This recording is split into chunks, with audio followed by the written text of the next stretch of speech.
So it's nice to see you again, and I'm glad to be back here.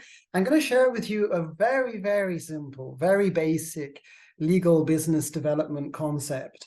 And this is something which I discovered myself.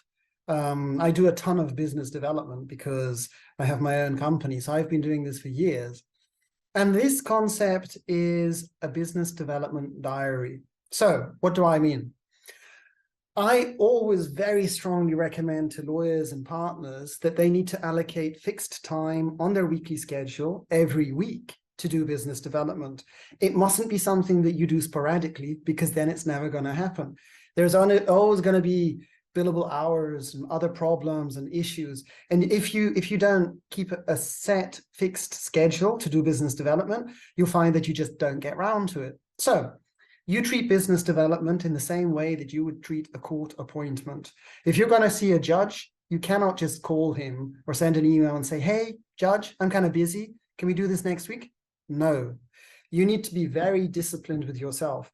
You fix your time for business development on your weekly schedule and you stick to it. You put it on your Outlook. Only if it was a real force majeure, then you skip the business development. I would recommend the mornings. Mornings are the best time to do business development because then it's over and done with and everything else can come afterwards and on top of that. If you are an associate, a junior associate, maybe an hour per week at least would be something good. If you're associate or senior associate, maybe 2 or 3 hours per week. And if we're talking about partner level, it might be 1 or 2 hours per day. If we're at managing partner level, perhaps more than half your time will be business development. Perhaps all of your time will be business development and no billable hours.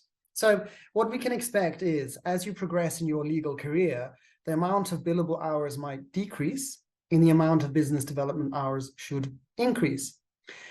Then you should get yourself a business development diary. Actually, I have mine here. I don't know if you can see this, but there you go. You get yourself a copybook and you write in it like a diary. You make a list of what are you going to do? Who are you going to email? What did you do last time? What are your ideas?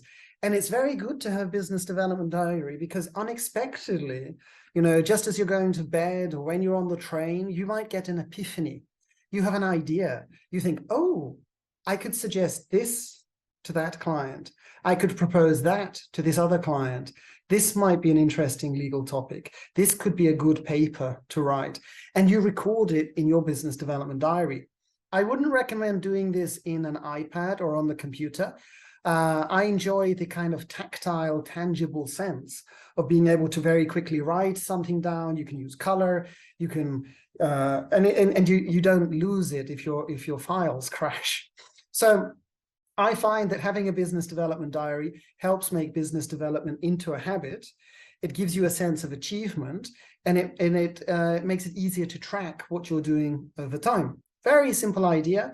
So little home task for you, go to the shop, buy a business development diary. It's a good idea, perhaps. If you have any questions, email me and be sure to subscribe on my YouTube channel, reach me on socials. I'm happy to talk anytime. Okay, thank you very much.